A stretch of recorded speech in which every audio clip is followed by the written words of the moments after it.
আমার মনে হয় বাংলাদেশের স্বাধীনতার পর এ পর্যন্ত এ যাবৎকালে ডক্টর ইউনূসের সরকার হলো সবচেয়ে ভাগ্যবান সরকার, যে সরকার দেশের মাঠে থাকা সকল রাজনৈতিক দলের নিঃশর্ত সমর্থন পেয়েছেন। এরকম এর আগে কোনো সরকার পায় নাই, এমনকি স্বাধীনতার পর বঙ্গবন্ধু সরকারও কিন্তু পায় নাই।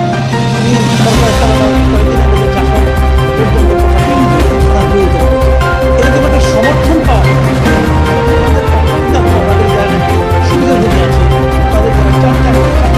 তারা নানাভাবে নানা ধরনের কাজ করতেছেন এবং সোশ্যাল মিডিয়ার মাধ্যমে কেউ বলছেন যে 3 বছর, কেউ বলছেন 7 বছর, কেউ বলছেন 5 বছর। আবার দার্শনিক আছেন যিনি বলছেন যে প্রধান উপদেষ্টা হবে তারেক রহমান। এই ধরনের নানা ধরনের আমরা দেখতে পাচ্ছি। বাট আলটিমেটলি জিনিসটা এই সবগুলি পলিটিক্যাল পার্টি এই সরকারকে সাপোর্ট দিচ্ছে। যদি সাপোর্ট না দেন এই চাপ সামাল দেওয়ার একদম নেই। কাজে যদি আগামী সপ্তাহে যদি তারেক বলে ডিসেম্বরের মধ্যে চাষ বলে নিশ্চিত থাকেন ডক্টর ইউনূস ওই তার পক্ষে এই চাপ সামাল দেওয়া সম্ভব। এখন অনেক পলিটিক্যাল পার্টি অনেক কাহিনী করতেছে, যাদের স্বার্থ আছে কেউ কেউ ভাবতেছে আমি আমার ধারণা এনসিপি মনে হয় ভালো, এনসিপি বুঝে গেছে যে অনন্তকাল সময় দিতে হবে, ক্ষুদ্রতর হবে ওই হোমিওপ্যাথি ডোজের মতো।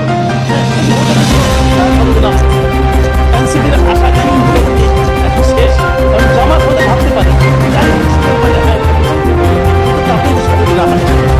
আমি জানি না কিভাবে কিভাবে তাদের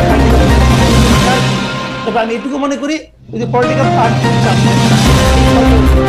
ডিসেম্বরের দিকে বিলম্বিত করার কোনো সুযোগ নেই। আমি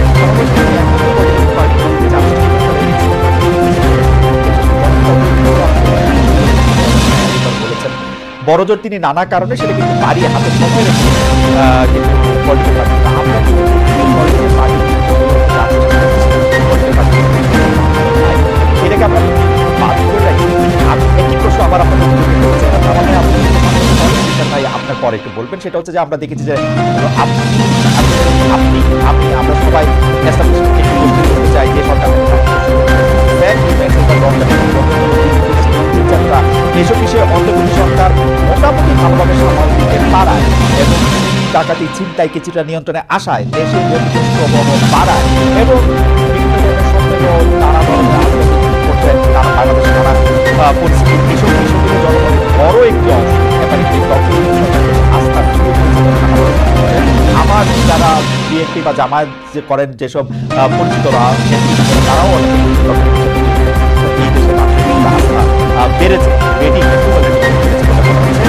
এমনকি এনসিপির নেতাও পরিণত হয়েছে এনসিপির নেতা হিসেবে কিন্তু আমরা তাদের নাম ডক্টর ইউনূসের নামে আমরা বেশি শুনি। ডক্টর ইউনূস মানে নিজেকে নেতা হিসেবে শাসক হিসেবে সেই ক্ষেত্রে পরে হয় ডক্টর ইউনূস কি অসুবিধা আমরা কেন বিএনপিকে নিয়ে আসার জন্য এত উপস্থিত যারা সরি প্রশ্নটা লম্বা হয়ে গেল, আমি আর কথা বলছি না, কামাল ভাই কিছু আমরা ভালো করছেন এটা আমার দেখার বিষয় না। অন্তর্বর্তী সরকার অন্তর্বর্তীকালীন সরকার মানেটা কি? মানেটা হলো একটা রেগুলার গভর্নমেন্ট যতদিন সে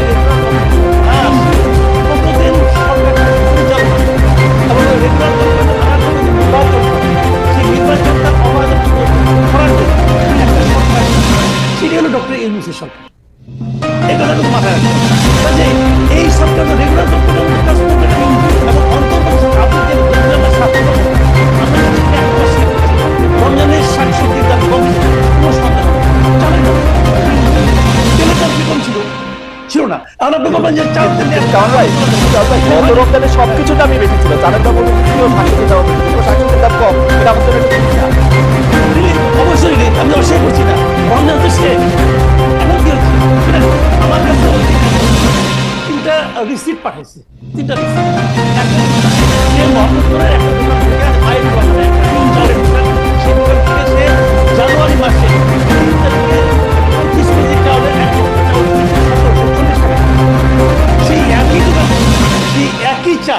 একই পরিমাণ চাল তিনি ফেব্রুয়ারি মাসের 1 তারিখ দিচ্ছেন 250 টাকা।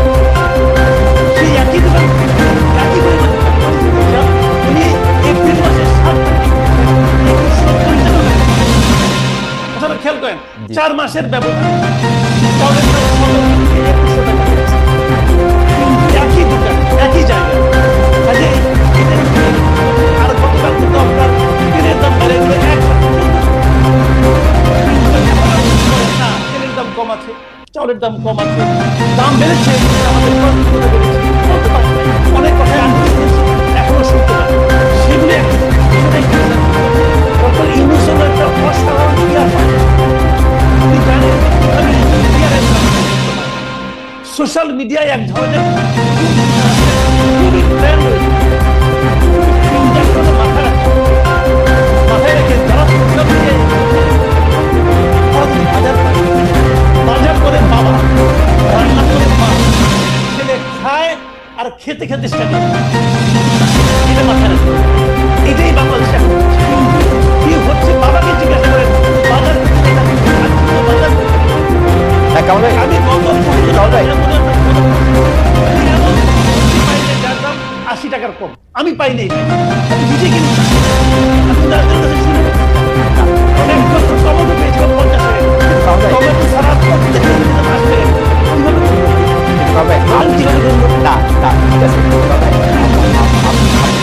দুজনই আপনি আমার থেকে অনেকখানি বড়, আমরা এই সরকারগুলিকে খেয়াল করি।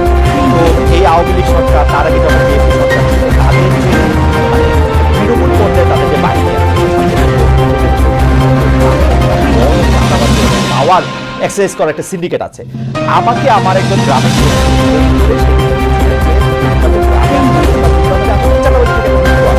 এখন তো কেউ আমাকে একজন দলের ম্যাডাম শব্দটা ব্যবহার করছে, সেটা দেখাচ্ছে সমন্বয়কের ওই গ্রাসরুট লেভেলের দল নাই। তো এইটা তাদের জন্য একটা স্বস্তির। এইটা আমরা কেমনে বুঝবো? আমরা শুধু তথাকথিত নির্বাচনের নাম দিয়ে এটাকে আমরা না, ওই পর্যায়ে ঢাকা রাস্তা প্রতিদিন 100 টাকা করে চাঁদা দিতে হতো। আমি নিজে চেক করে দেখেছি, নাই এটা একটা পদ্ধতি। কিন্তু একটা কথা মাথায় আমি কিন্তু বাংলাদেশে ইউনূস সরকারকে হাসিনা সরকার তো আমার কল্পনার চেয়েও খারাপ। তাদের দৌরাত্ম, তাদের কাপড়, তাদের এটার সঙ্গে আমি পুরো সরকারকে তুলনা করি। সেটা জিনিস ওইখান থেকে আমরা মুক্তি পেয়েছি। মুক্তি পাওয়া মানে এইটা এখন যা পেয়েছি, এটাই যে আমাদের প্রত্যাশা তা কিন্তু নয়।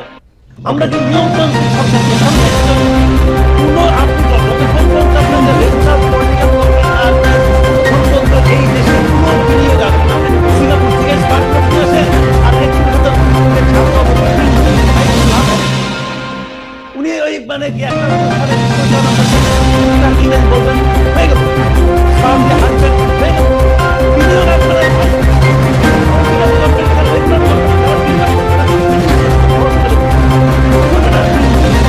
সেজন্য আপনার এখানে একটা রেগুলার পলিটিক্যাল যদি ভালো হয় উনি এই ক্যাবিনেট ইলেকশন করতে হবে। আরেকটা কথা, যেটা লোকের এই ইলেকশন এদের মধ্যে সাধারণ মানুষের ম্যান্ডেট আছে কিনা, জুলাই অভ্যুত্থান